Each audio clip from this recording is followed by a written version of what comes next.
De modo que, coincidentemente, Laurentino, numa livraria que eu encontrei ali na cidade, eu encontrei que era para lhe passar este livro que eu não conheço, mas que é uma ficção, mas juntando fatos reais, a saga da Cabocla Marigá, que vai para sua diversão durante o livro.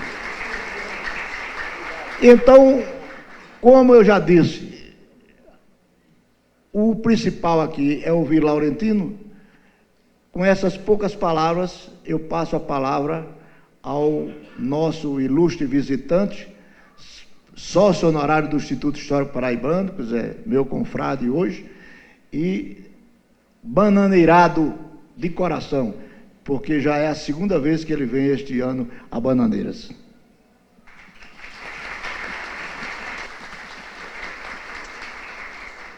Muito obrigado. Eu queria agradecer a generosa acolhida que eu já tive, que eu tenho pela segunda vez aqui em Bananeiras. Queria agradecer o Heraldo, Ramalho Leite, o prefeito Douglas. Vocês estão conseguindo realizar algo extraordinário aqui nessa semana, que é um festival literário.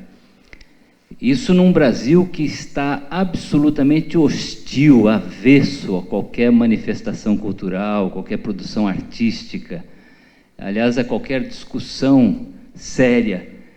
E tenho visto eventos tradicionais de literatura no Brasil naufragarem, né? O caso da Fliporto, que eu participei várias vezes e deixou de existir, por falta de incentivo, por falta de recursos. E aí, de repente, a cidade de Bananeiras, quase que do nada, de uma hora para outra, consegue promover um evento literário extremamente relevante, com discussões importantes, público, convidados relevantes também. Então, parabéns, viu, prefeito? Eu tiro o meu chapéu.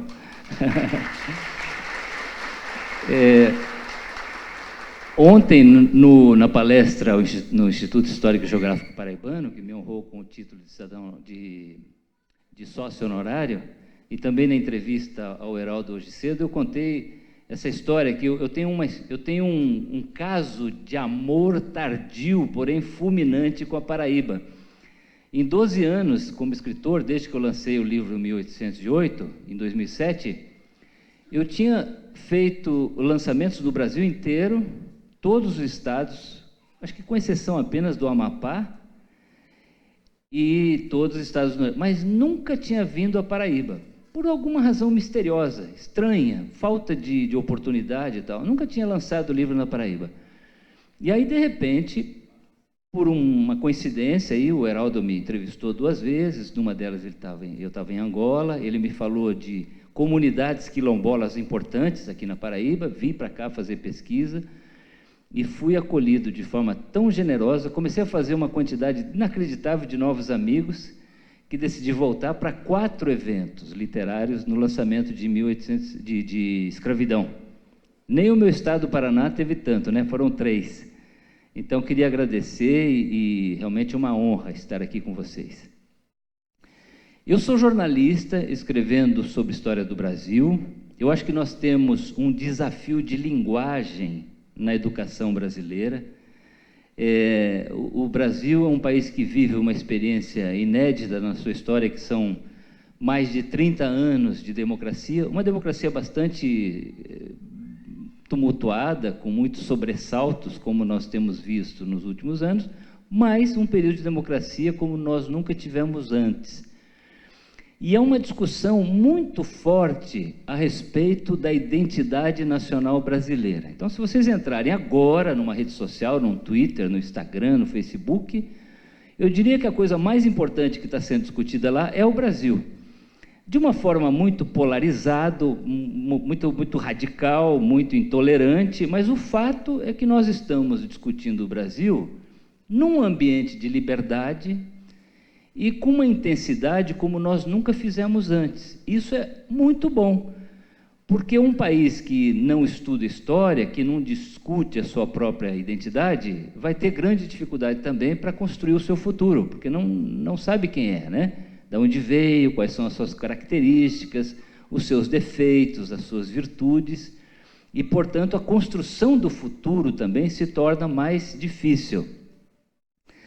Mas eu acho que nós temos no Brasil, temos uma produção acadêmica relevante, muito diversificada, em todas as áreas, né? História, medicina, psicologia, economia, mas às vezes essa linguagem é muito técnica, ela é muito cifrada numa linguagem intracorporis.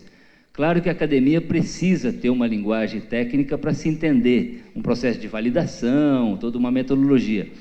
Mas quando você quer levar esse conhecimento para a rua, para o público que está lá fora, é preciso ser muito generoso, muito didático, muito fácil de entender. E aí o desafio é atingir um público maior, um público mais amplo, sem banalizar, sem desqualificar o conteúdo. É um desafio bastante sério, mas eu julgo que com os meus livros eu tenho conseguido sobreviver nessa linha muito tênue, né? Se você der um mergulho muito profundo, você afasta o leitor mais leigo, e se você ficar só na superfície, vira um mero almanaque de curiosidades, e aí não contribui com a educação, não contribui com nada. Fiz a primeira trilogia, 1808, 1822 e 1889, porque eu entendia que essas 3 datas explicam muito a respeito do Brasil de hoje. São as datas ícones da construção do Brasil como nação independente depois de romper os vínculos com Portugal. Então, é a formação, é o período de formação do Estado Nacional Brasileiro, para usar um termo mais técnico. Porque a gente não consegue entender a independência sem observar os 13 anos de transformação muito acelerada, muito profunda, de permanência da corte de Dom João no Rio de Janeiro. Então, 1822 é consequência direta de 1808. E aí sobra uma terceira data, 1889, que é a proclamação da República, uma ruptura, né, no processo de construção do país, acaba o período imperial e começa a nossa República, bastante tumultuada também, como nós sabemos. Estudar essas 3 datas ajuda a explicar muito do que nós temos hoje no Brasil, especialmente em Brasília, né? Esse toma lá da cá, esse ambiente de grande promiscuidade entre os interesses públicos e privados, isso estava presente lá na época da chegada da corte, né? O Oliveira Lima, grande historiador pernambucano, ele fala que o período da corte de Dom João no Rio de Janeiro foi o de maior corrupção na história do Brasil. Só que o Oliveira Lima morreu 100 anos atrás, então ele não viu o que aconteceu nos últimos anos. Ele não pode avaliar. Mas claro que existe um ambiente de promiscuidade entre as elites brasileiras e o poder, um apoia o outro, um não mexe nos interesses do outro. Mas eu diria que para entender o Brasil numa dimensão mais profunda, é preciso fazer um sobrevoo mais amplo também, ou seja, um mergulho mais profundo também, para observar realmente como foi que a sociedade brasileira se constituiu desde a época da chegada dos portugueses, em 1500. E aí emerge como o assunto mais importante a escravidão. E isso é muito curioso, porque durante toda a minha vida escolar, do ensino fundamental até a universidade, até o ensino superior, eu mal passei pela escravidão. Tinha lá uma referência muito vaga a respeito da Lei Áurea, da Princesa Isabel, e não muito mais que isso. Agora, já como escritor, pesquisador, eu começo a estudar a história do Brasil mais a fundo, e eu percebo que não existe nenhum outro assunto tão importante quanto a escravidão. A escravidão constituiu, aliás, isso não é conclusão minha, isso é conclusão, por exemplo, de um José Bonifácio de Andrade e Silva. Lá em 1821, nos seus escritos, ele dizia que o Brasil tinha sido constituído por escravidão e que o país não conseguiria ir adiante como uma nação digna dos sonhos dos brasileiros naquela época, enquanto não acabasse com o tráfico negreiro, enquanto não acabasse com a escravidão, enquanto não fizesse a reforma agrária, enquanto não promovesse a educação, não incentivasse a indústria, o comércio, não promovesse cidadania. é também o que defende Joaquim Nabuco meio século mais tarde, nos seus escritos, por volta de 1876, ele diz que a escravidão tinha corrompido a maneira como a sociedade brasileira poderia ter se constituído. Distorceu a maneira como nós poderíamos ter sido, ou seja, um Brasil idealizado, um Brasil sonhado por José Bonifácio e por Joaquim Nabuco, que não tinha acontecido porque o Brasil foi o maior território escravista da América, recebeu cerca de 5 milhões de escravos africanos. Antes dos africanos, o Brasil tentou escravizar os índios, e o resultado foi o que eu chamo no meu livro de um massacre, uma catástrofe demográfica. O Brasil matou, em média, 1 milhão de indígenas a cada 100 anos, entre a chegada de Pedro Álvares Cabral e a chegada de Dom João ao Brasil, pelas doenças que chegaram junto com os europeus, né? O sarampo, a gripe, a varíola e assim por diante. Então, e o Brasil foi o país que mais tempo demorou a acabar com o tráfico negreiro, em 1850, com a Lei Eusébio de Queiroz, e o último a acabar com a escravidão, com a Lei Áurea de 1888. Todo o Brasil, nos seus primeiros 4 séculos de existência, foi construído por mão de obra cativa.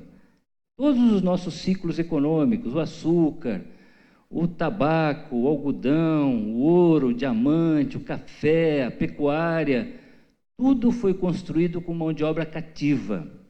As nossas cidades, belíssimas cidades coloniais portuguesas no Brasil, mão de obra cativa que construiu.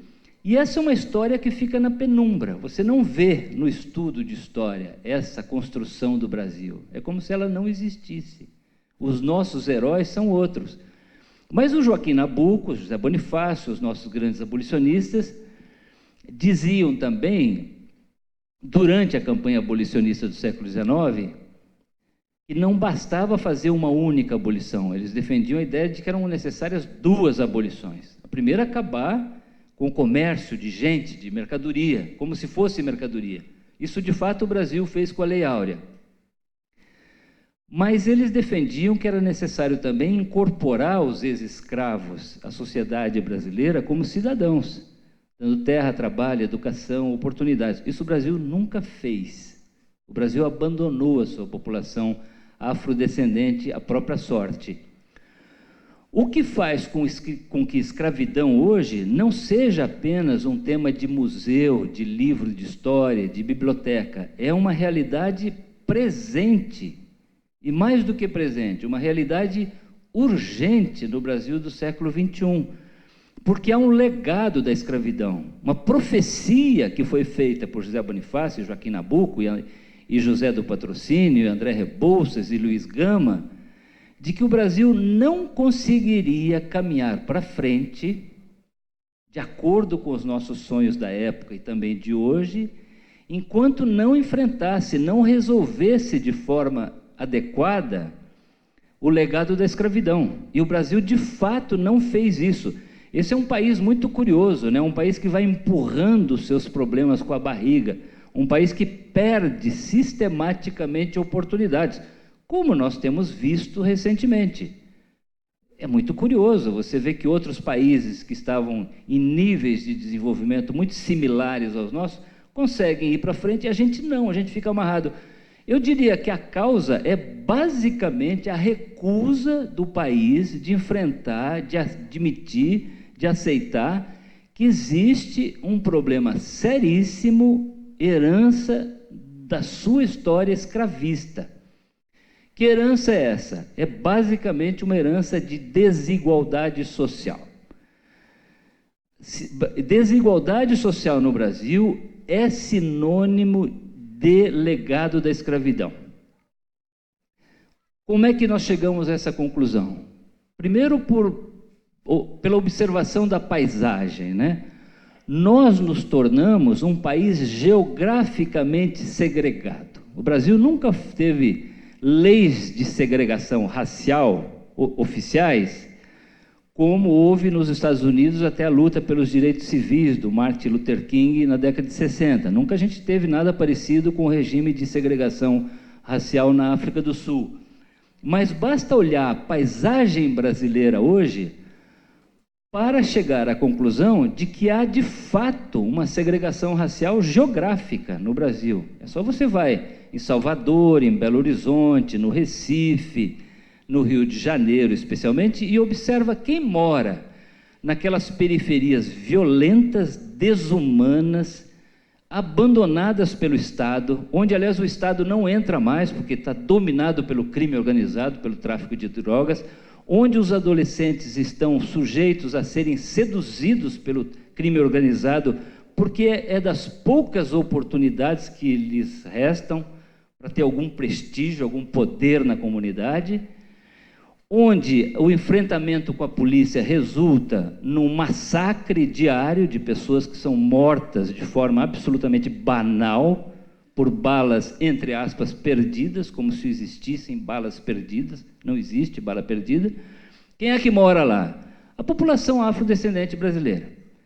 Quem mora nos bairros chiques, bonitos, de boa qualidade de vida, com boa assistência do Estado, com segurança, Ipanema, Leblon, Copacabana, nos Jardins em São Paulo? A população descendente de europeus.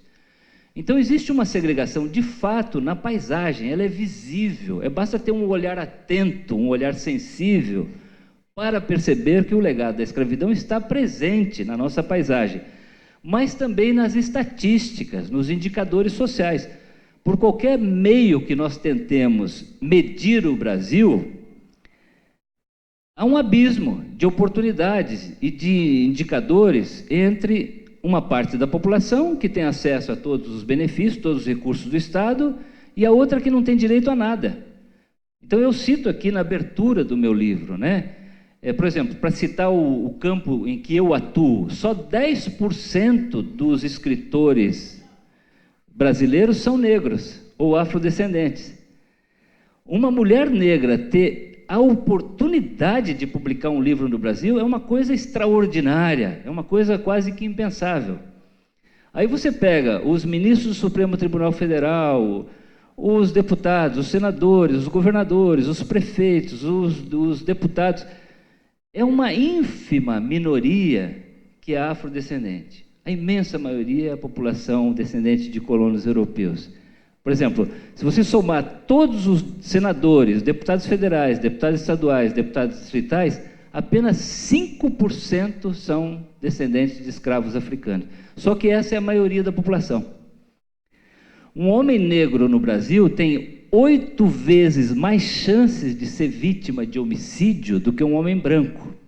É a maior população carcerária do Brasil. Então, vocês observem que nós temos, não é apenas uma curiosidade estatística, isso é um escândalo, isso é algo inaceitável.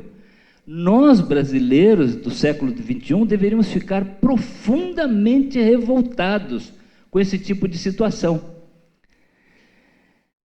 E também no preconceito racial. Nós somos um país profundamente preconceituoso, né? No passado, nós desenvolvemos alguns mitos de que nós teríamos uma rápida e bem-sucedida miscigenação, mestiçagem, que seria uma virtude nacional, celebrada pelo Gilberto Freire, pelo Darcy Ribeiro, e que nós teríamos nos tornado uma grande democracia, uma grande exemplar democracia racial. Aí você entra numa rede social e observa manifestações explícitas, cruas, de preconceito racial nos estádios de futebol e em discursos de altas autoridades da República. Vocês se lembram, no ano passado, um determinado candidato, que eu não vou citar o nome, dizendo que os quilombolas eram todos gordos, folgados, que viviam sem fazer nada,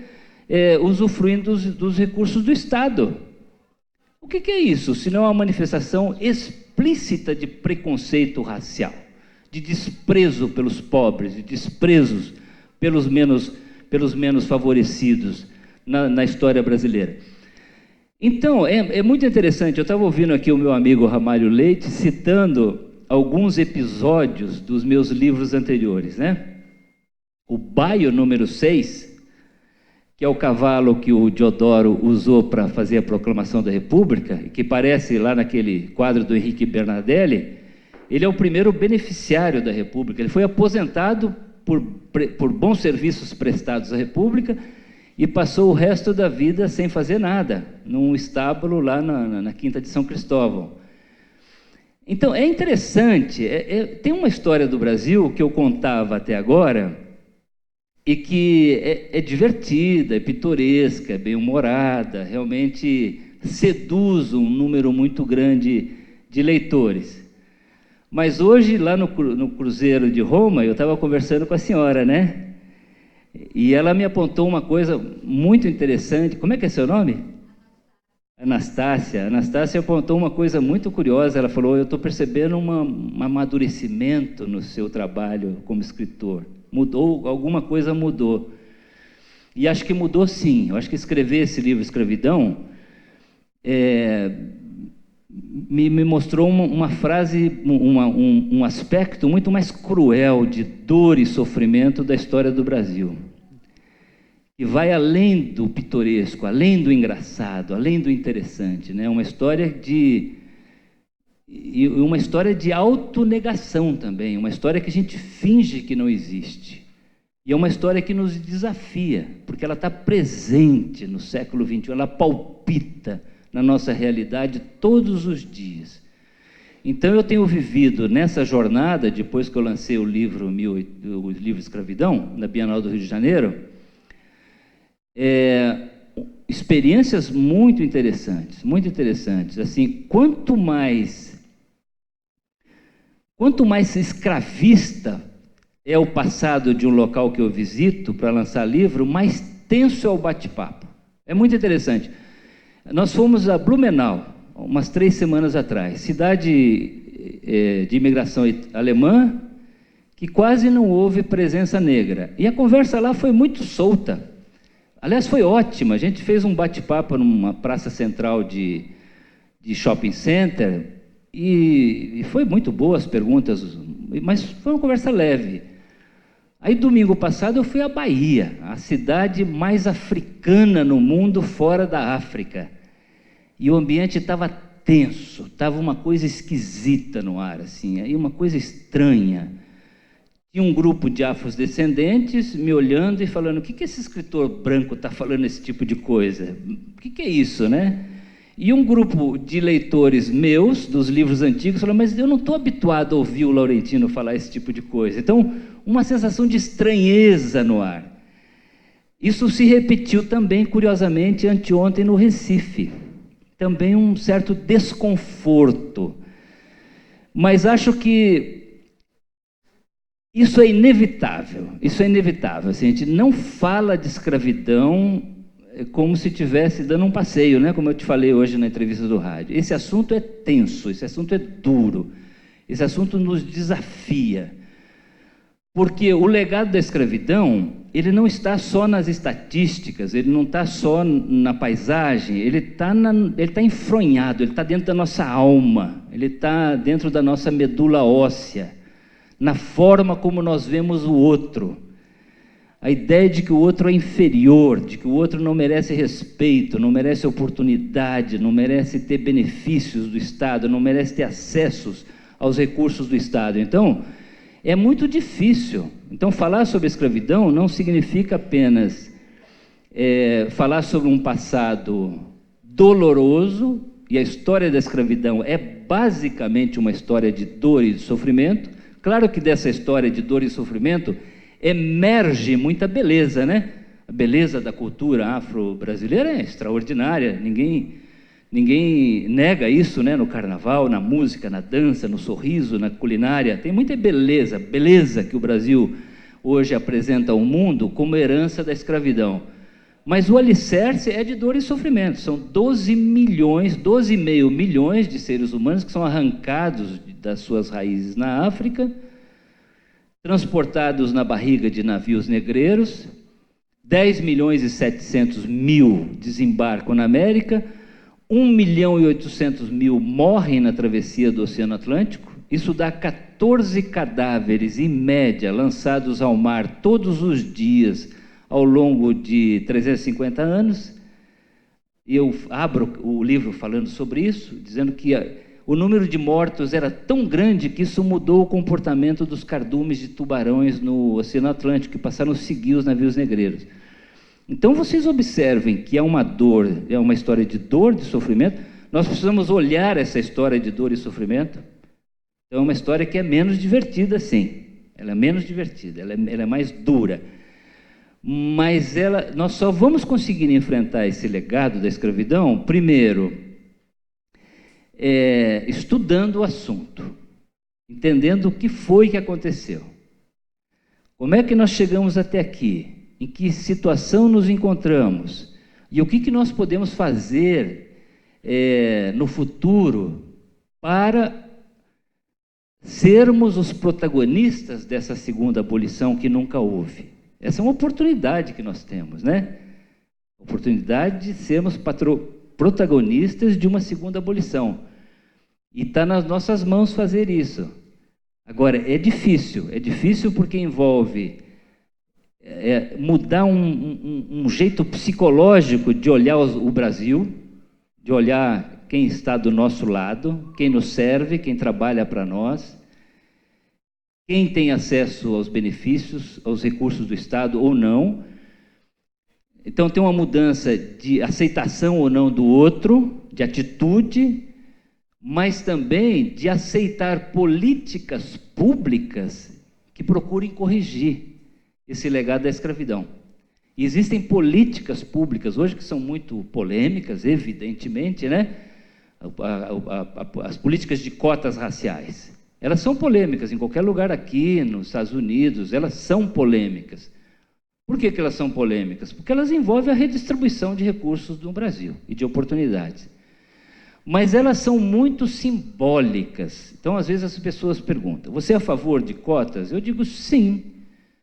Sim, porque elas, até pelo seu caráter simbólico, é a primeira vez que o Brasil, num ambiente de democracia, aceita o desafio de enfrentar o legado da escravidão. É a primeira vez que a gente faz isso. Isso nunca aconteceu no passado. Agora, existem discursos aí muito perigosos, né, que inclusive procuram usar fatos históricos comprovados para combater essas políticas públicas. Então, a gente ouve, por exemplo, gente falando assim, os portugueses nunca entravam na África, quem escravizava os africanos eram os próprios africanos, os negros escravizavam os africanos, os próprios negros. Então, eu, branco do século XXI, não tem nada a ver com isso, é problema deles, eles que se virem. Havia escravidão na África antes da chegada dos portugueses? Sim, havia, como havia também na Índia, na China, na Babilônia, no Egito Antigo, em Roma, na Grécia, na América, onde houve ser humano, houve escravidão. Que havia escravidão na África, sim.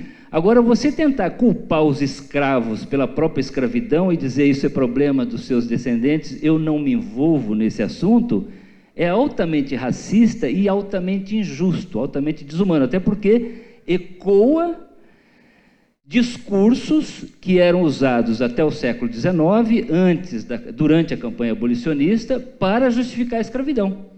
Que dizia o seguinte, olha, os africanos são bárbaros, selvagens, ignorantes,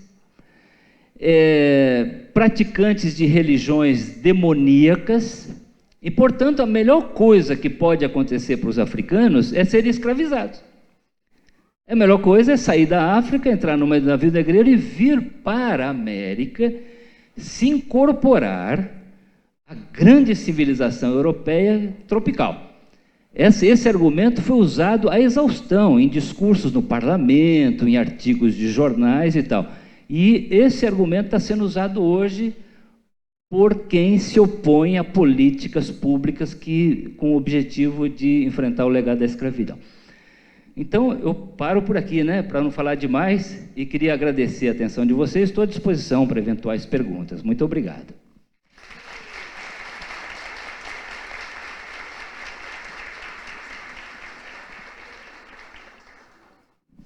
Eu queria só saber, quando, durante a pesquisa, a decepção que você encontrou em alguns mitos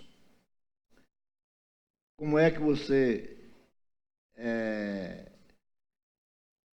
o que sentiu no seu íntimo essa decepção com os mitos que você imaginou ou que a história entronizou durante tanto tempo e a sua pesquisa levou a outra realidade? Como é que você sentiu?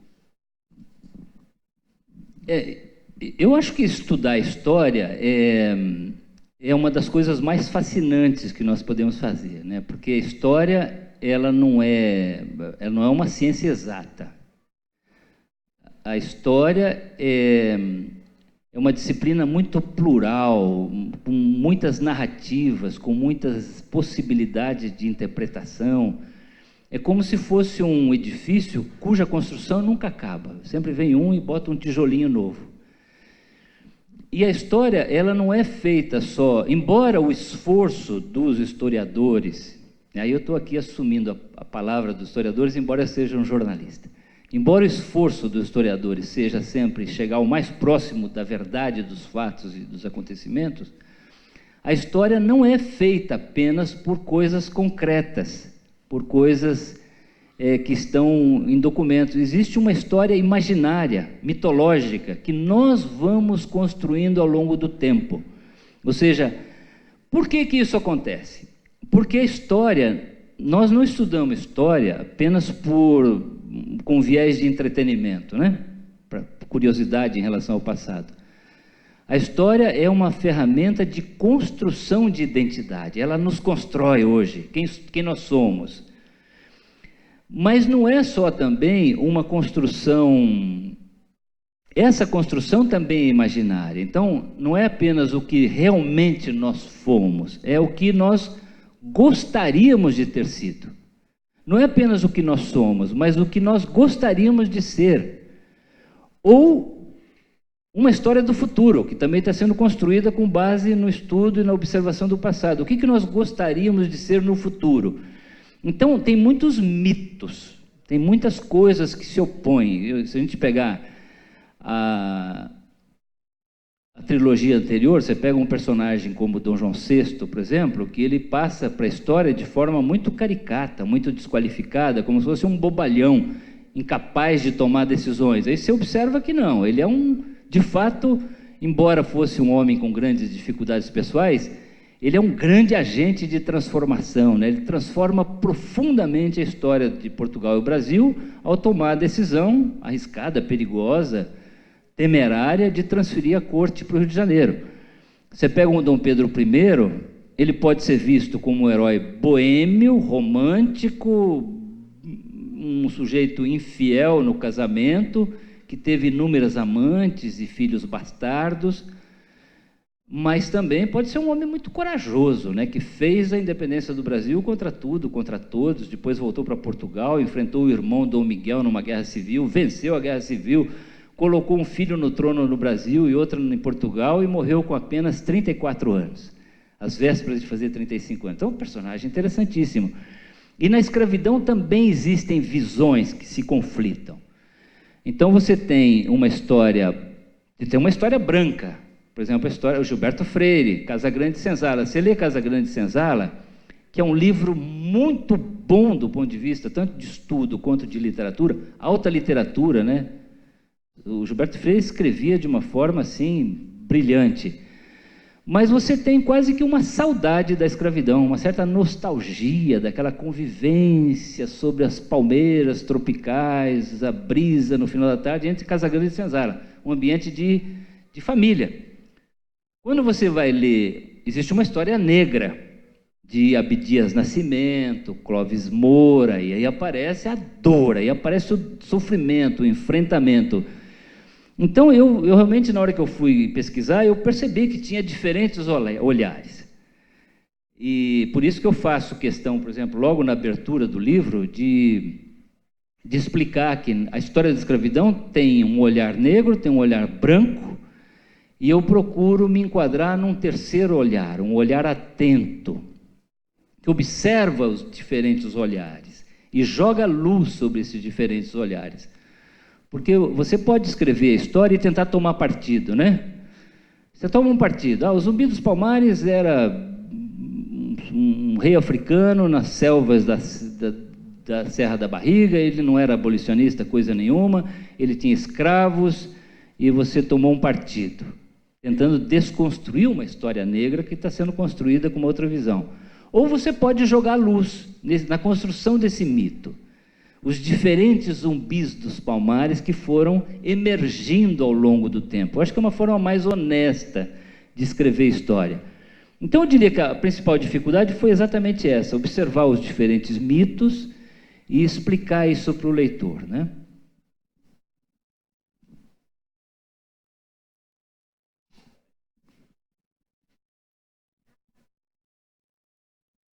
Primeiramente, boa noite.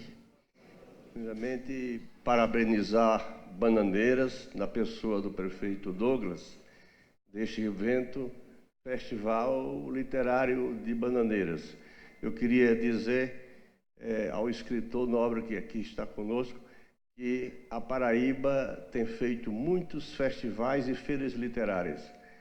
Ultimamente, eu, enquanto secretário de Estado da Cultura, tenho dado apoio a mais de 10 eventos nesse sentido, em municípios pequenos, em municípios médios, e realmente temos encontrado nesses lugares público como esse. Não tão grande assim como o de Bananeiras, porque Bananeiras é grande, não é? Mas também muito representativo, com a participação dos municípios em torno. Eu acho isso espetacular, não é? Tem todo apoio e parabéns aqui por essa participação também do Instituto Histórico, que está começando também a ter uma nova vida nas mãos do novo presidente, Ramalho Neide, aqui eu peço uma salva de palmas.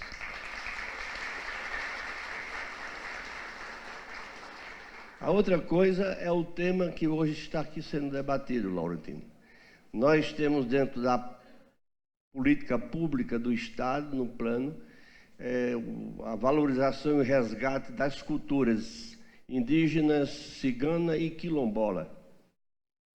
Estamos fazendo reuniões, trabalhos, justamente com os quilombos. Agora mesmo, em novembro, vamos fazer o Festival da Cultura Quilombola, em Caiana dos Crioulos, reunindo para mais de 12 quilombos, e eles próprios estão organizando conosco.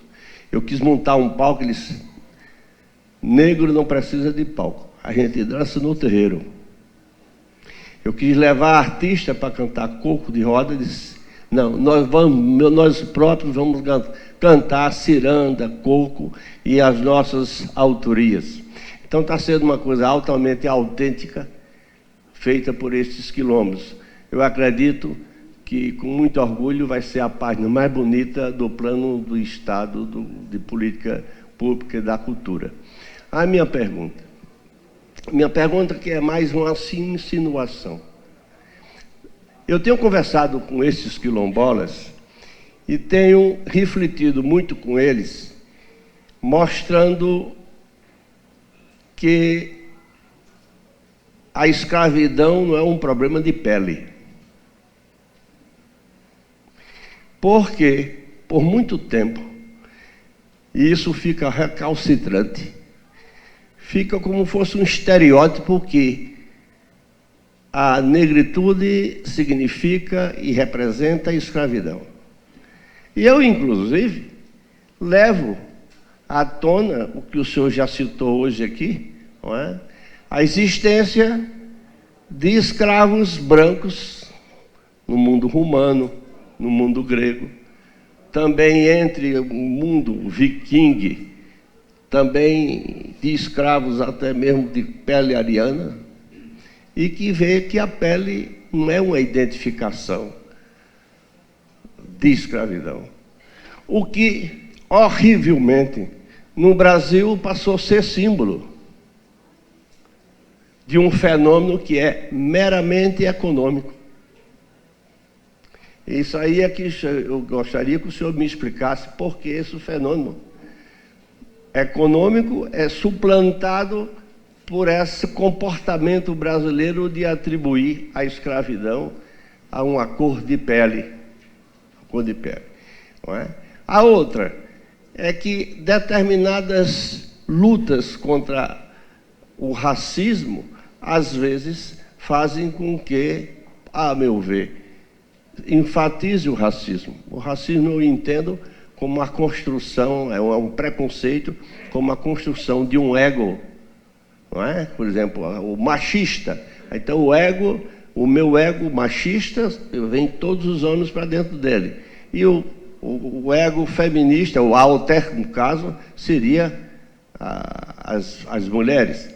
Pau negro, o ego para ele, o ego, não é? Seria todos os negros, o ego coletivo, o eu coletivo. E o alter seria as outras cores. Então, essa maneira de divisão que é científica, do princípio da alteralidade, faz com que haja o comportamento diário da própria pessoa que combate. Eu sou uma mulher negra. Sim, mas para que dizer? Porque não se diz eu sou uma mulher branca. Aqui, né? E no momento que eu digo lá vai uma negra, eu não digo lá vai uma branca. Então, essa linguagem, justamente, divisionista, faz com que, para meu ver, é um comportamento nacional que reforça a separação, a segregação e a discriminação. Até mesmo, por exemplo, no momento que tem de ser, agora é a vez da mulher, não, numa eleição dentro da universidade, por exemplo, não, é a vez do melhor candidato, e que seja também uma mulher, se ela é a melhor candidata. Não é? Então, esse linguajar dá um reforço justamente de divisão.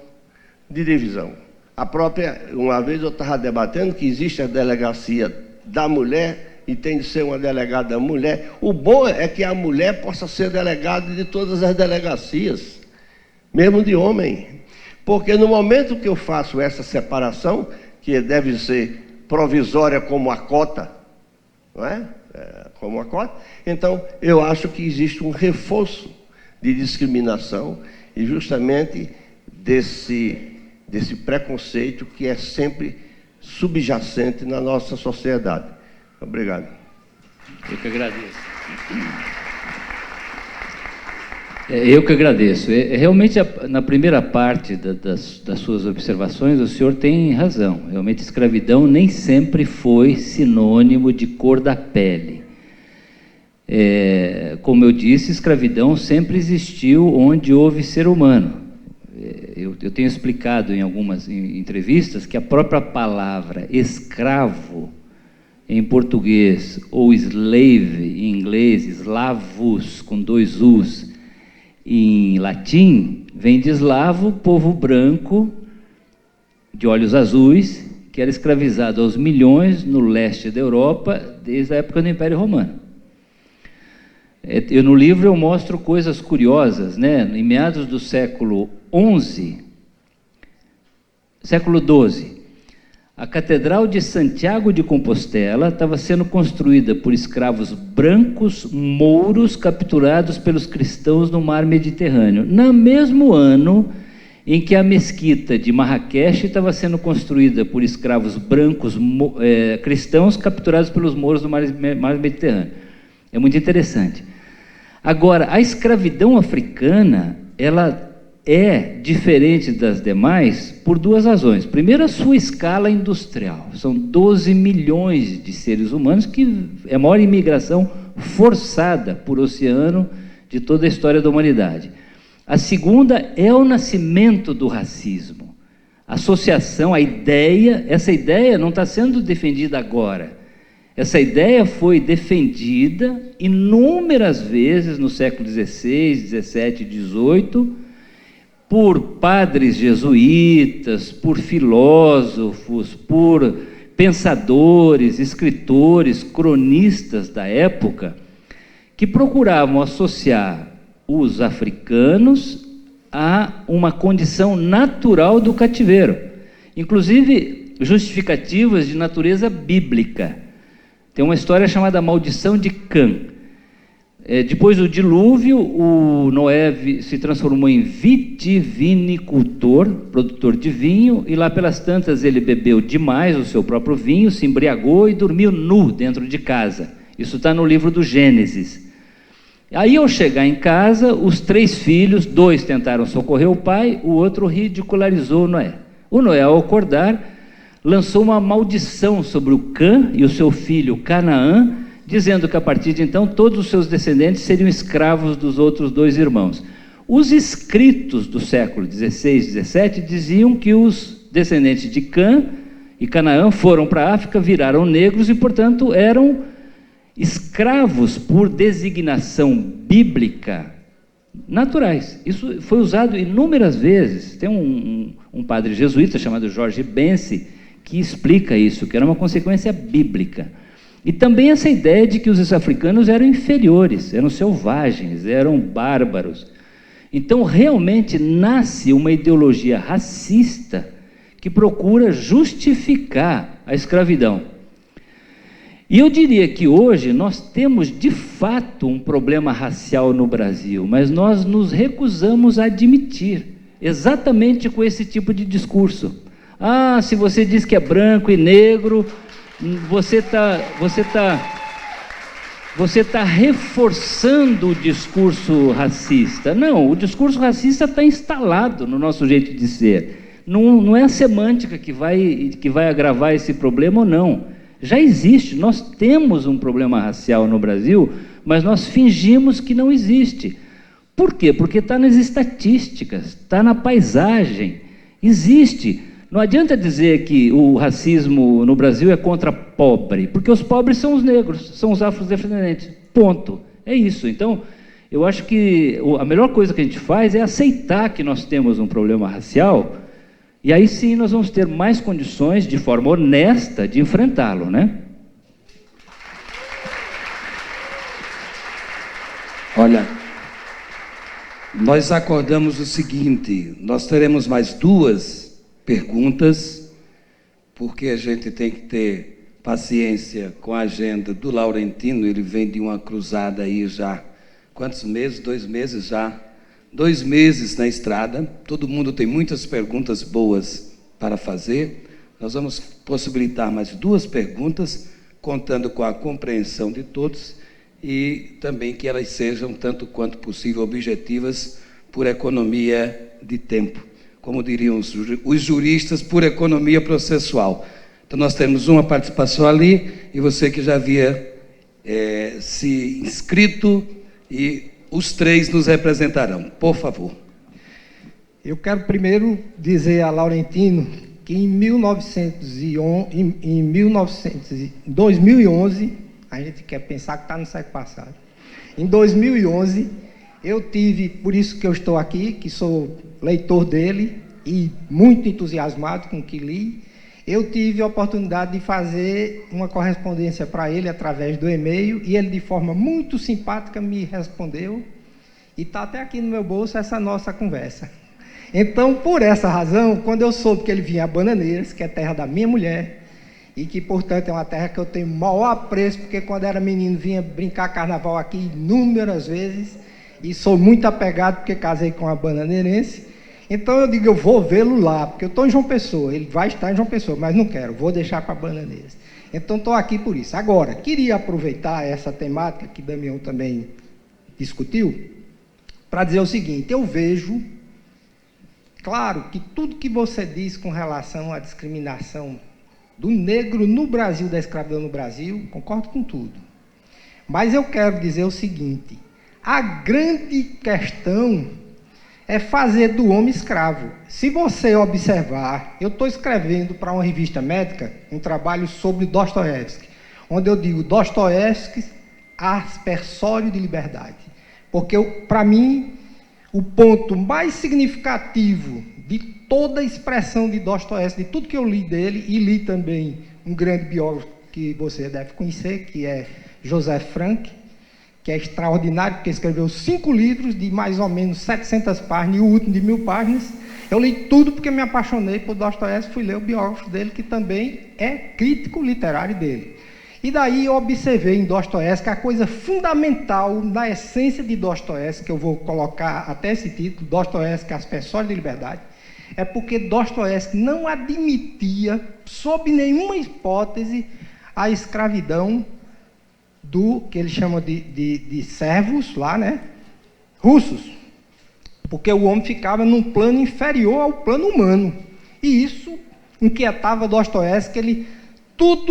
Ele era um homem cristão, ele era um homem que tinha certos valores, mas o que ele não admitia era exatamente que houvesse uma distinção entre os homens. Um homem tem uma qualidade humana e o outro tem uma subcondição humana.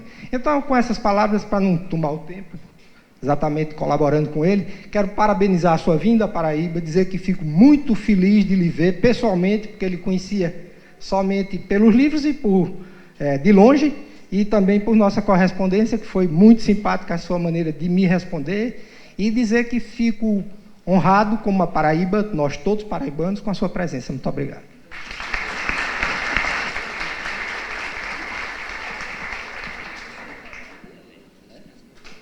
Boa noite a todos, a todas. Minha esposa também é bananeirense e eu deixei para vir conhecer você pessoalmente, também aqui em Bananeiras, pelas mesmas razões, né?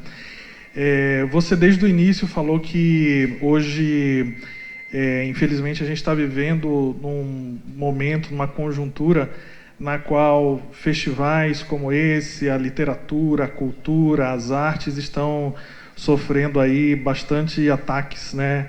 Infelizmente, atualmente. E você mencionou durante a sua fala que existe o olhar, determinados olhares, e o seu é um olhar atento. E aí eu queria que esse olhar atento, o que ele pode compartilhar conosco, se para explicar essa letargia que a sociedade brasileira está vivendo hoje, com tantos absurdos que você mencionou aqui, e que se a escravidão, essa complacência com a escravidão que nós temos até hoje, a gente está podendo ver, e a gente vai ver muito aí no seu livro, se explica essa mesma complacência aos tempos atuais, com tantas coisas que estão acontecendo, com o desmonte da educação, com os problemas que estão acontecendo aqui na nossa costa litorânea, sem explicação, sem nenhuma, com o ministro da Educação maluco, com um ministro do meio ambiente, né, do mesmo naipe. Por que, Laurentino? Porque eu queria saber assim, se esse seu olhar atento ele consegue explicar por que a gente não está na rua, por que a gente não reage, por que a gente está parado, por quê? Sim, obrigado. As pessoas têm me feito essa pergunta com frequência, né? Você é otimista ou é pessimista em relação ao Brasil? O Brasil tem conserto, o Brasil vai dar certo. Eu acho que se você olhar o Brasil pelo noticiário do dia a dia, há muita razão de pessimismo, né? Parece que o Brasil acabou, que não adianta lutar, a corrupção parece endêmica, um país muito violento. 19 das cidades mais violentas, das 50 cidades mais violentas do mundo estão no Brasil, o que desmente a ideia de que nós seríamos um povo pacífico, ordeiro, cordial, né? Ou será que nós somos o povo mais violento do mundo, né? A ideia de que o brasileiro seria um tipo honesto, trabalhador, e a corrupção, de onde vem? Será que a corrupção está só no Estado? Ou o Estado reflete coisas que estão nos nossos relacionamentos pessoais, de desrespeito pelo outro, de atalhar caminho, Então, assim, se você olha numa lente muito ampliada, assim, parece que acabou. Mas quando você olha do ponto de vista da história, nós caminhamos muito, muito. Quando eu nasci, muito tempo atrás, em 1956, 50% da população brasileira era analfabeta. Quando a Corte chegou, eram 99%. Na República, era 80%. Quando eu nasci, 63 anos atrás, 50%. Uma população pobre, isolada no campo, sem comunicação, sem nada. E nós mudamos muito. Eu acho que o Brasil vem passando por uma experiência muito transformadora, né? O simples fato da gente estar aqui em Bananeiras, numa noite de sexta-feira, com o auditório lotado, discutindo escravidão, com essa franqueza, né, a gente confrontando ideias, isso é uma coisa extraordinária. Eu nunca imaginei que a gente pudesse fazer isso. Discutindo escravidão num programa de grande audiência, hoje de manhã, em Salvador, eu passei 1 hora no ar com o Mário Kertz, lá, que é o programa de maior audiência, discutindo escravidão. E se você observar, mesmo que nas redes sociais o ambiente seja de polarização, de intolerância, o fato é que a gente está discutindo no Brasil de forma muito intensa.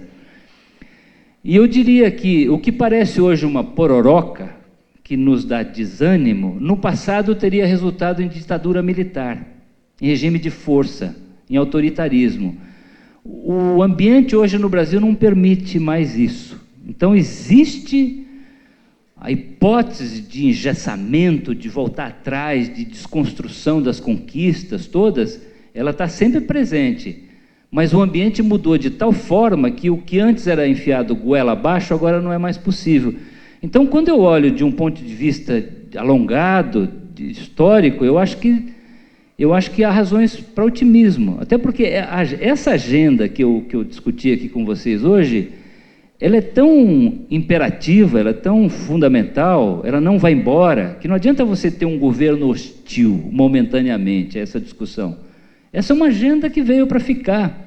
O principal desafio estratégico do Brasil daqui para frente é desigualdade social. Eu acho que todo mundo concorda que o grande problema brasileiro é desigualdade social. E desigualdade social, embora possamos ter alguma discordância, no meu ponto de vista,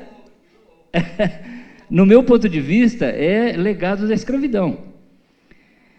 Então, falei isso, né, na nossa entrevista hoje. Se você pensar que a riqueza das nações agora não está mais apenas nos seus recursos naturais, mas está nos seus recursos humanos, no seu capital humano, é daí que nasce a inovação, é daí que nascem as grandes transformações na era da tecnologia, da informação. Nós vamos ter que corrigir as nossas desigualdades para que essa imensa maioria da população possa se realizar como ser humano, na sua plenitude, nas suas vocações, nos seus talentos. Aí sim nós vamos ser um país não apenas orgulhoso da nossa diversidade, isso deveria ser motivo de orgulho para nós, mas também um país que vai ter um enorme potencial, né, de inovar, de criar, de surpreender o mundo. Mas para isso nós temos que enfrentar a desigualdade social. Então eu acho que essa agenda, ela pode estar momentaneamente travada, mas ela não vai embora. Então, do ponto de vista histórico, vamos continuar sonhando, vamos continuar acreditando que nós sim podemos ter um país melhor do que nós temos hoje. Bem, nós vamos combinar com vocês o seguinte agora, teremos o início dos autógrafos e o Laurentino tem muita paciência quando autografa. Teve gente que perguntou antes se livros que já estão em poder das pessoas, se ele os autografa também. Ele já respondeu para a gente que sim, e isso vai começar agora. Agora eu queria chamar aqui o prefeito Douglas para agradecer a Laurentino e nós para agradecermos à municipalidade de Bananeiras, ao povo de Bananeiras, aos contribuintes de Bananeiras, que com a prefeitura, com a equipe do prefeito Douglas, possibilitam esse festival. Então vamos recebê-lo aqui, para ele fazer as vezes da casa. Muito boa noite a todos. Eu, entusiasmado que sou com a história e com a leitura, eu digo que estou aqui em êxtase com esse instante, vivendo um momento para nós singular para Bananeiras de fortalecimento cultural, e eu trago aqui o meu mais sincero e escolhido agradecimento a você, Laurentino, claro, a Ramalho Leite, a Heraldo Luiz, que aqui estão. Esse festival já nasce grande, e se ele nasceu com letras grandes, como disse o meu amigo Aaron Cid, ele nasceu também pela sua generosidade. Eu faço aqui esse depoimento de que este festival também acontece com esse vulto, com esse vigor e essa força, porque você também acreditou na gente. E várias das pessoas que aqui estão para lhe prestigiar e, por conseguinte, prestigiam Bananeiras. E vários dos que compõem a nossa programação também se dispuseram prontamente, porque viam em você uma referência. Então, esse é um momento muito, muito bonito do nosso município. Eu quero aproveitar o instante para agradecer a generosidade também da imprensa paraibana, e vou fazê-lo em nome de 3 figuras que estão no meu campo de olhar, mas também estão na minha memória afetiva, que é Rubens Nóbrega, Aaron Cid e Walter Santos. E a imprensa paraibana acolheu a ideia e atendeu a convocação de Bananeiras e também fez uma cobertura generosíssima. E falando em generosidade, eu quero destacar que cada um dos que compõem toda a programação de Bananeiras está aqui sem cachê algum, sem nenhum custo direcionado para eles, para poder realizar o que estamos aqui a fazer.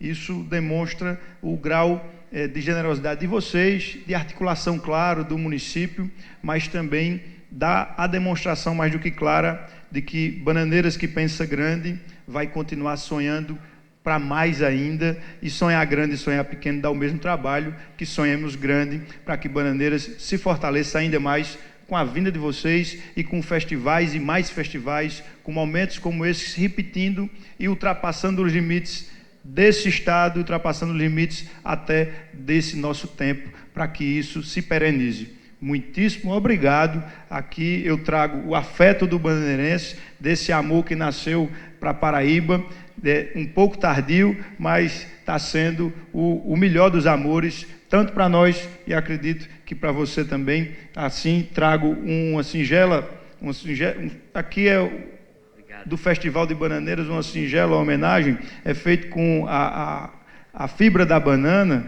e entrego naturalmente aos que compuseram a mesa também, apenas para deixar registrado e dizer que Bananeiras está em momento de celebração.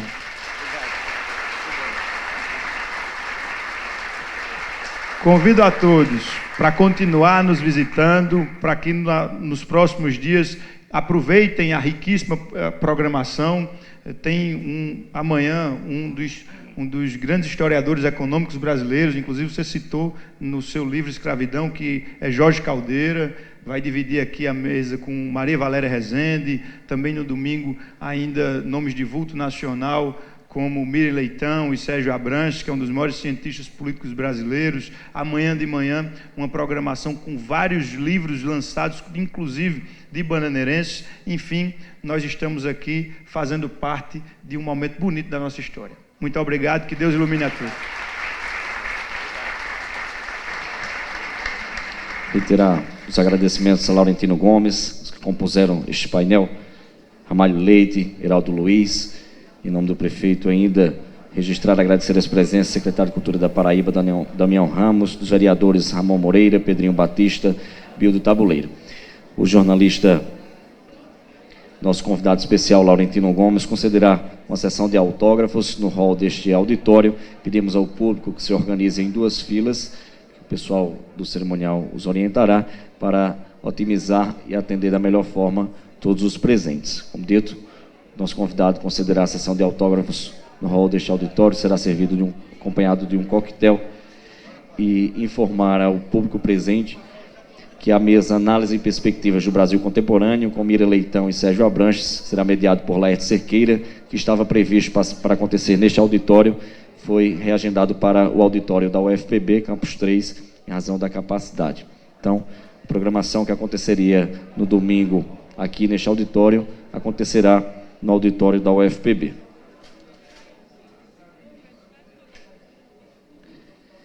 Cumprimentar ainda e agradecer as presenças do secretário de Cultura da Paraíba, Damião Ramos, dos vereadores já citados.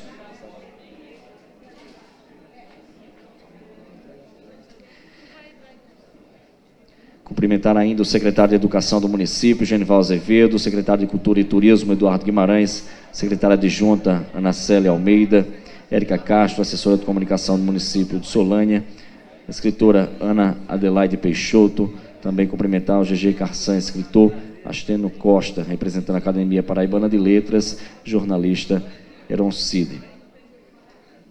Também do artesanato paraibano, Lumaia, participa desta ocasião, e abrilhantando e encerrando este momento, teremos a satisfação de ouvir mais uma vez a apresentação do sanfoneiro mirim Gabriel do Acordeão e os meninos do forró.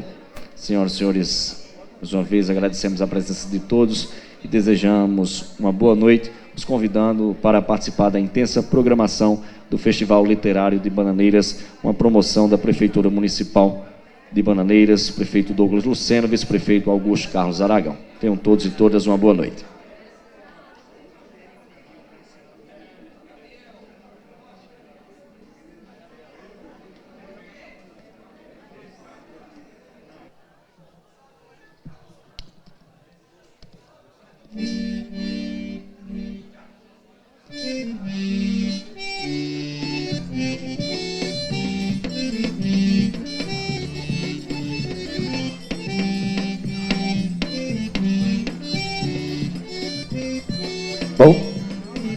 Muito bem, nas duas filas ali, e com paciência vai dar tudo certo. Obrigado mais uma vez para o Gabriel. Vamos ficar mais um pouco com a música boa aqui do convidado de Laurentino, Gabriel do Acordeon e sua equipe.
É o Gabriel do Acordeon e os meninos de forró.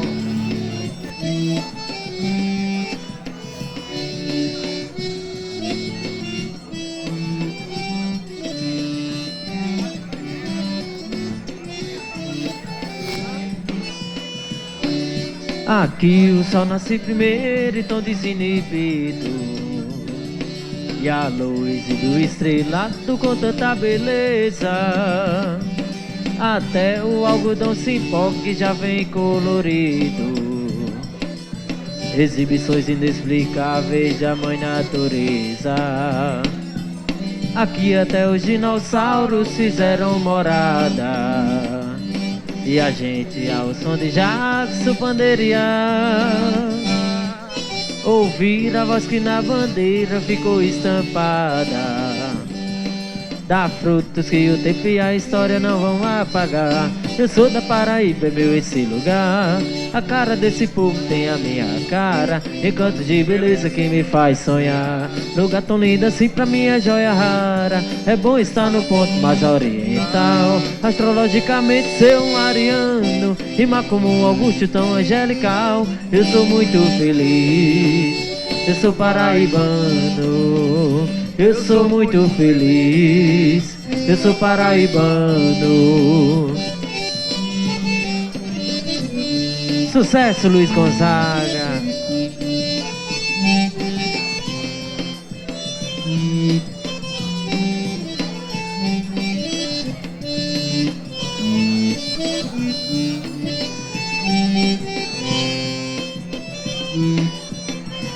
Não posso respirar, não posso mais nada. A terra está morrendo, não dá mais pra plantar. E se plantar não nasce, nascer não dá. Até pingada boa é difícil de encontrar. Não posso respirar, não posso mais nada. A terra está morrendo, não dá mais pra plantar. E se plantar não nasce, se nascer não dá. Até pingada boa é difícil de encontrar. Cadê a flor que tava aqui? O peixe que é do mar, o verde onde é que está? E nem o Chico Mendes sobreviveu. Cadê a flor que tava aqui? O peixe que é do mar, o verde onde é que está? E nem o Chico Mendes sobreviveu.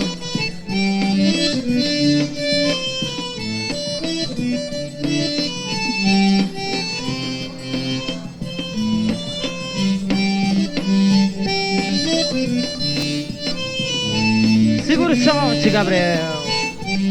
É ao vivo.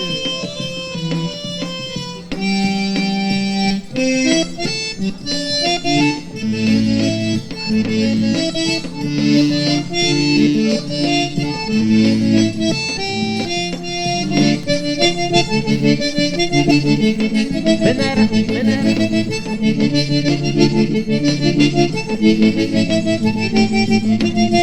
E todo tempo quanto vai pra mim é pouco pra dançar com meu benzinho numa sala de rebu. Mas todo tempo quando vai pra mim é pouco pra dançar com meu benzinho numa sala de rebu. Eu já falei que todo tempo quanto vai pra mim é pouco pra dançar com meu benzinho numa sala de reboco. Todo tempo quando vai pra mim é pouco pra dançar com meu benzinho numa sala de rebu. Enquanto o fole tá fungando e tá gemendo, vou cantando e vou dizendo meu sofrer pra ela só. E ninguém nota que eu lhe estou lhe paquerando, e nosso amor vai aumentando, e pra que coisa mais melhor. Zé Pedro, tempo quando vai pra mim é pouco pra dançar com meu benzinho numa sala de reboco. Todo tempo quando vai pra mim é pouco pra dançar com meu benzinho numa sala de rebu.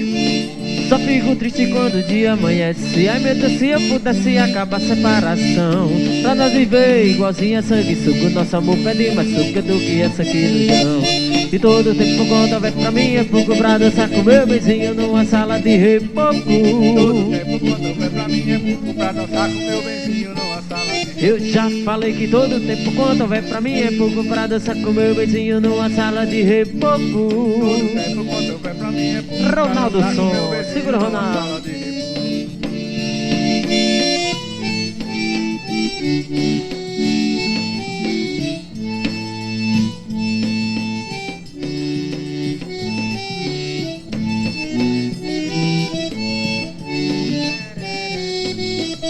E minha vida era andar por esse país pra ver se um dia descanso feliz, guardando as recordações das terras onde passei, andando pelos sertões e dos amigos que lá deixei. Chuva e sol, poeira e carvão, longe de casa sinto um roteiro, mais uma estação. Lauê, lauê, lauê, lauê, e a saudade do meu sertão. Lauê, lauê, lauê, lauê, lauê, lauê, lauê, lauê, lauê, lauê, e a saudade do meu sertão. E minha vida era andar por esse país pra ver se um dia descanso feliz, guardando as recordações das terras onde passei, andando pelos sertões e dos amigos que lá deixei.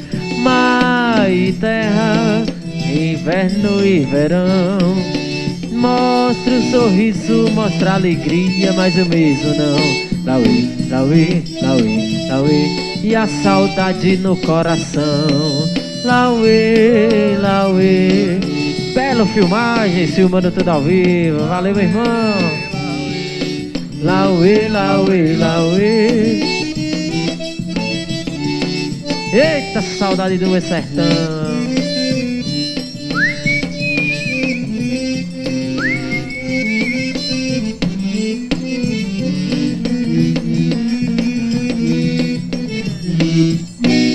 Pra todo mundo eu dou psiu, perguntando por meu bem. E tendo o coração vazio, viva assim da psiu, sabe a vem cá também. Pra todo mundo eu dou psiu, perguntando por meu bem.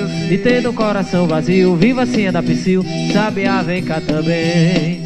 E tu que andas pelo mundo, e tu que canta já voou, tu que fala aos passarinhos, alivia minha dor. Tem pena, Deus, me diz por favor. E tu que canta pelo mundo, sabe, é por onde andas, meu amor, sabe, obrigado.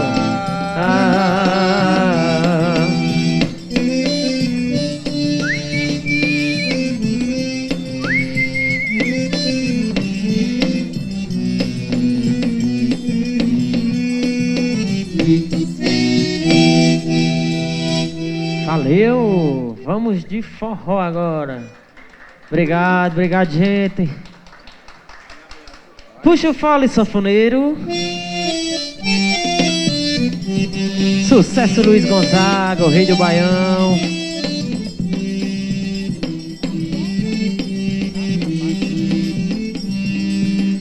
Já faz 3 noites que por norte relampeia, asa branca ouvindo o ronco do trovão. Já bateu asas e voltou pro meu sertão. Ai, ai, eu vou me embora, vou cuidar da plantação. Já bateu asas e voltou pro meu sertão. Ai, ai, eu vou me embora, vou cuidar da plantação. Puxa o fole, Gabriel. Sanfoneiro mirim.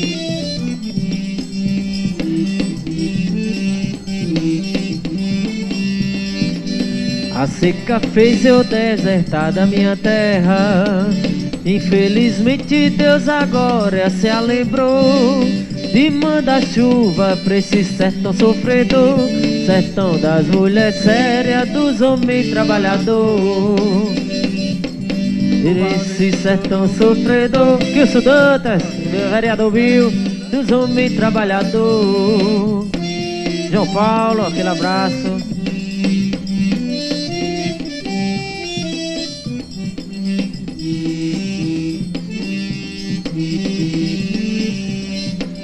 Rios correndo, as cachoeiras estão zoando, terra molhada, mato verde, que riqueza. Asa branca, tarde canta, galego da verdura. O povo alegre, mais alegre a natureza. Asa branca, tarde canta, que beleza. Ai, ai, o povo alegre, mais alegre a natureza. Valeu, galego. É isso aí, galego da verdura. Segurou não, meu filho.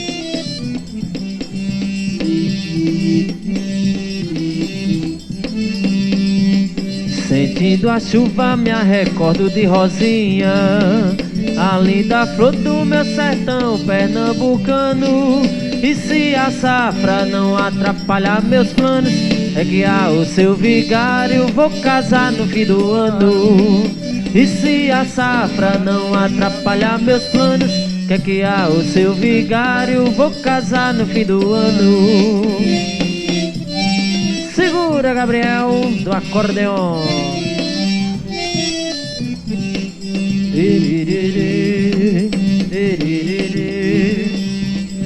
Meu amigo Pedro, de Zé da Penha.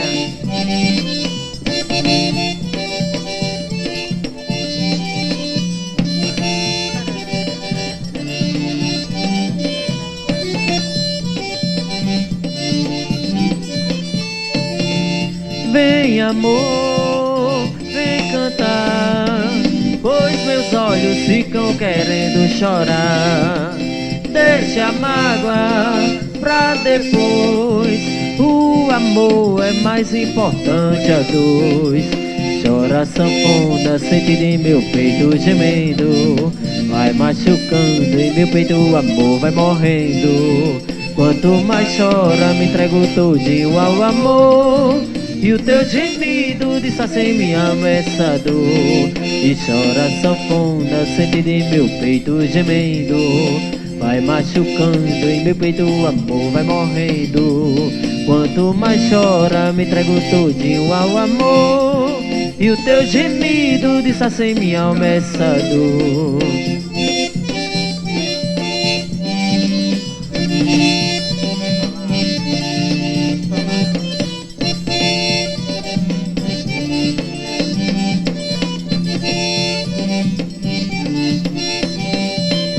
Puxa, sanfoneiro.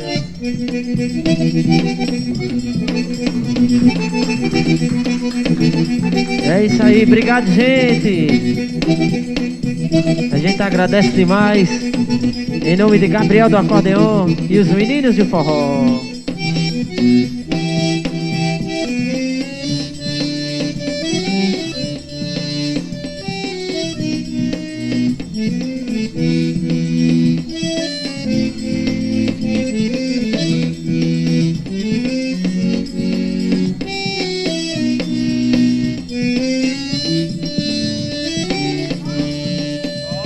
Fica à vontade. Baixar aqui pra...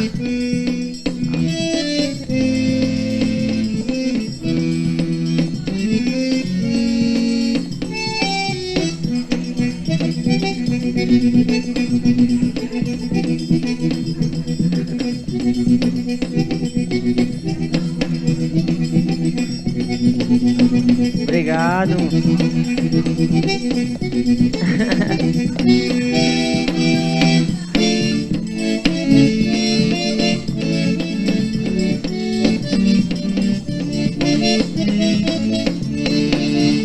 Gabriel do Acordeon e os meninos de forró.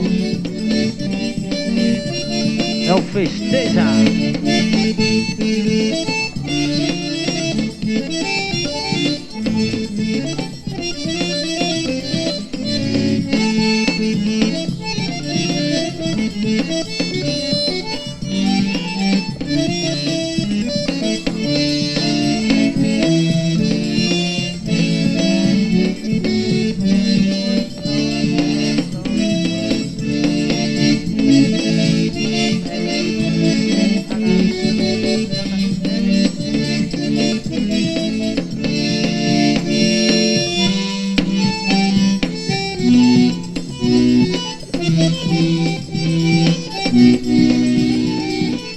Segura, Gabriel do Acordeon.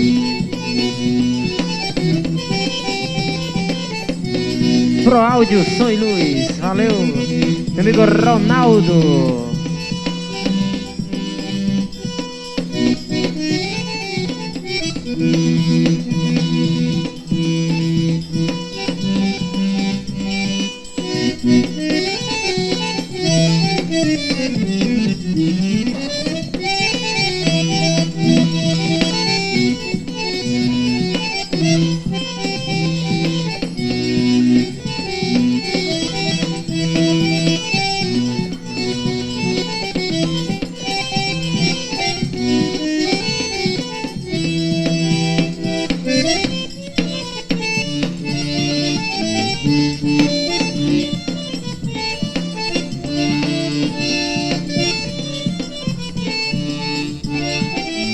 Ao vivo no Festival Literário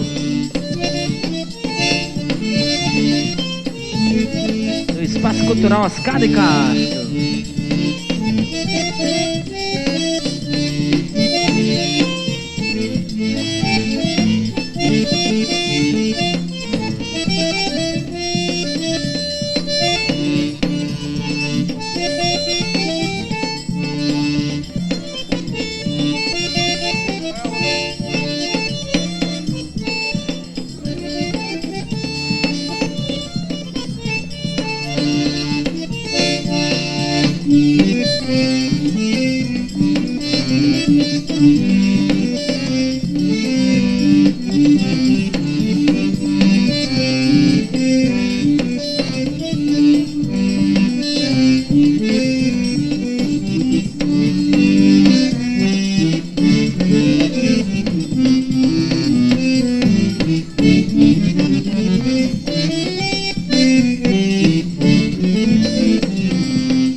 Eita, coisa boa!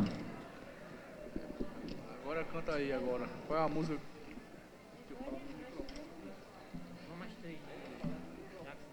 Vamos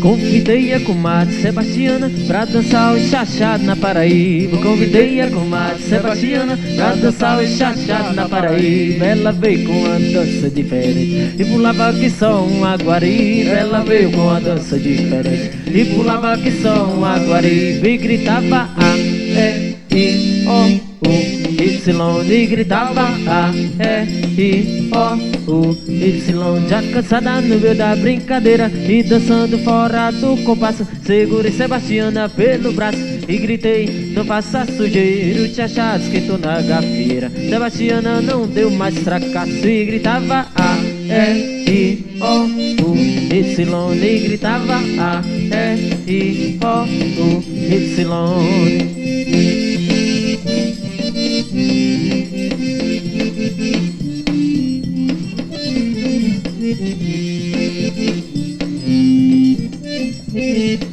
Convidei a comadre Sebastiana pra dançar o chachado na Paraíba. Convidei a comadre Sebastiana pra dançar o chachado na Paraíba. Ela veio com a dança diferente e pulava que só um aguariba. Ela veio com a dança diferente e pulava que só um aguariba. E gritava A, E, I, O, U, Y. E gritava A, E, I, O, U, Y. Já cansada no meio da brincadeira e dançando fora do compasso, segurei Sebastiana pelo braço e gritei: não faça sujeira. O chachado esquentou na gafieira. Sebastiana não deu mais fracasso e gritava A, E, I, O, U, Y. E gritava A, E, I, O, U, Y.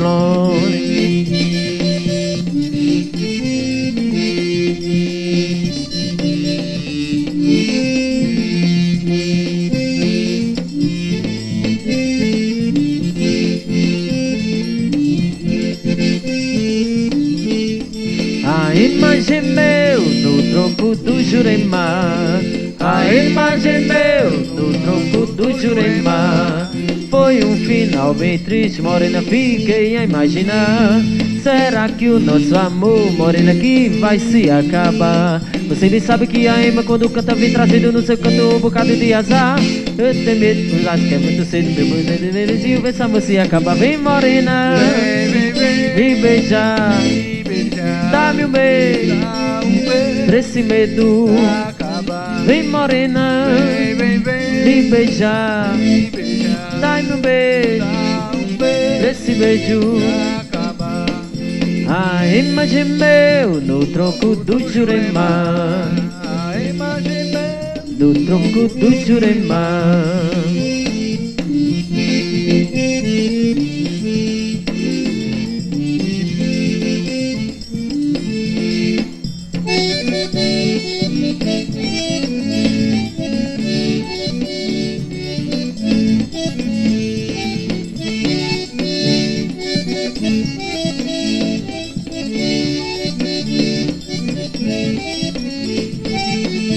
Eu fui dançar um baile na casa da Gabriela, nunca vi coisa tão boa, foi na base da chinela. Eu fui dançar um baile na casa da Gabriela, nunca vi coisa tão boa, foi na base da chinela. O sujeito ia chegando, tirava logo o sapato, se tivesse de botina, sola grossa, fico chato. Entrava pra dançar no baile da Gabriela, tirando beijo, sapato, calçando pá de chinela.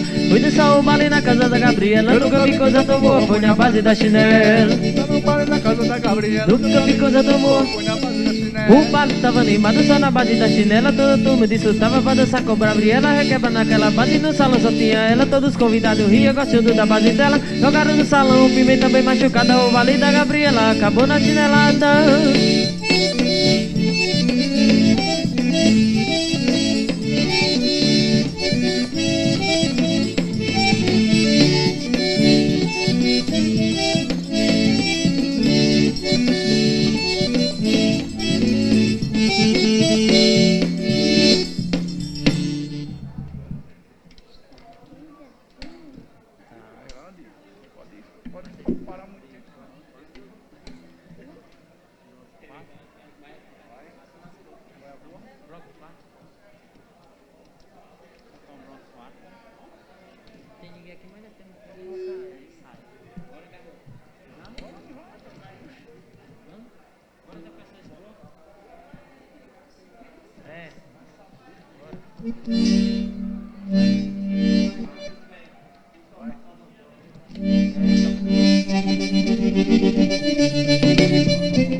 O forró daqui é melhor do que o teu. O sanfoneiro é muito melhor. As moreninhas a noite inteira na brincadeira levanta pó. Eu me mato, ninguém cochila. Chega facila pra dançar. E na entrada tá escrito é proibido cochilar. É proibido cochilar. Cochilar, cochilar. É proibido cochilar. A poeira sobe, o suor desce, a gente vê o sol raiar, o sanfoneiro padece, mas não pode reclamar porque está ganhando dinheiro. É bom dinheiro ganhar. E ele leu na entrada que é proibido cochilar. É proibido cochilar. É proibido cochilar. Mas é proibido cochilar. É proibido cochilar. Puxa o fole, sanfoneiro. É ao vivo pra você.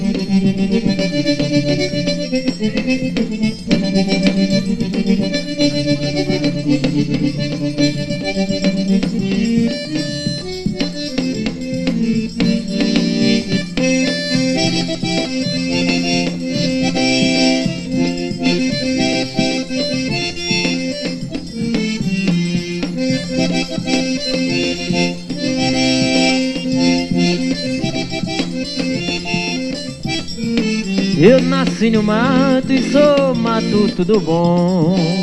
Sempre canto no tom, nunca desafinei. E de uma sanfona nunca me separei. Sou caipora do mato, sou madeira de lei. Me criei no cangaço, mas eu nunca matei. Eu nunca matei um, matar um nunca matei.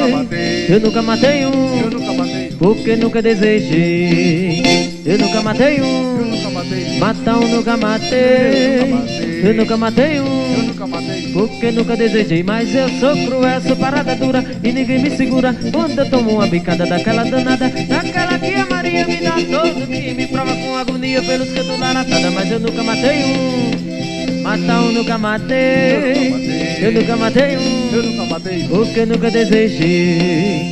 Eu nunca matei um, matar um nunca matei. Eu nunca matei um, porque nunca desejei.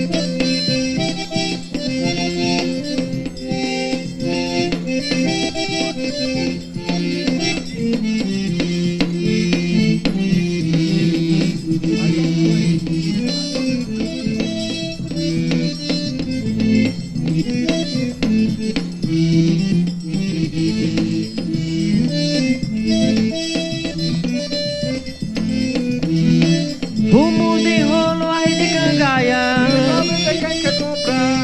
bolo de milho, broa e cocada.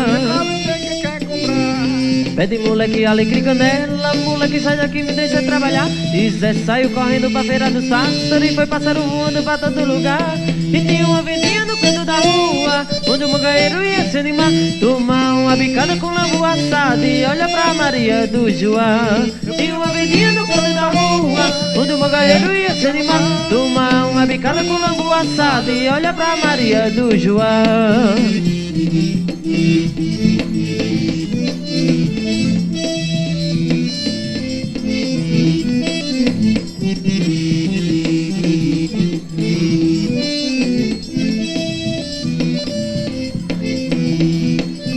Cabeça de cavalo e rabichola,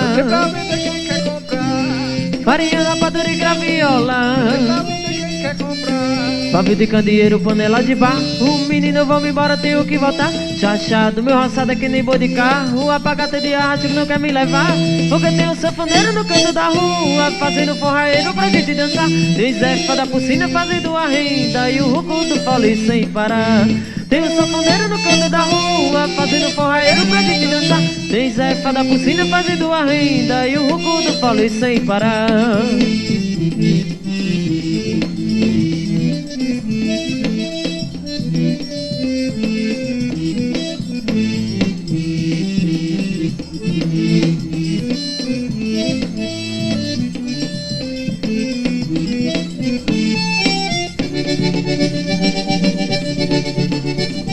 Puxa o fole, Gabriel, do acordeon. Esse sanfoneiro é quente.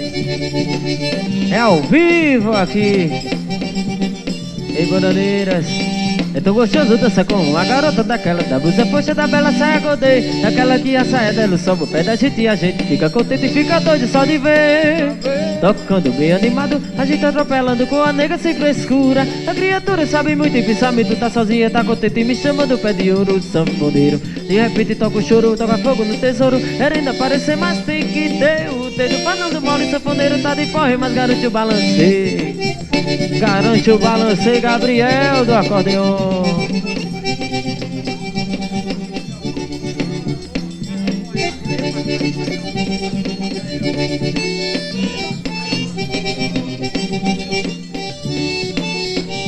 É tão gostoso dançar com a garota daquela da blusa forte da bela saia godê. Daquela que a saia dela sobe o pé da gente e a gente fica contente e fica doido só de ver. Tocando bem animado, a gente atropelando com a nega sem frescura. A criatura sabe muito em pensamento, tá sozinha, tá contente e me chamando o pé de ouro. De repente toca o choro, toca fogo no tesouro. Era ainda parecer, mas tem que ter o dedo. Falando mole, sanfoneiro tá de boia, mas garante o balancei. Meu amigo Gerlândio, valeu Gerlândio. Obrigado aí, meu irmão.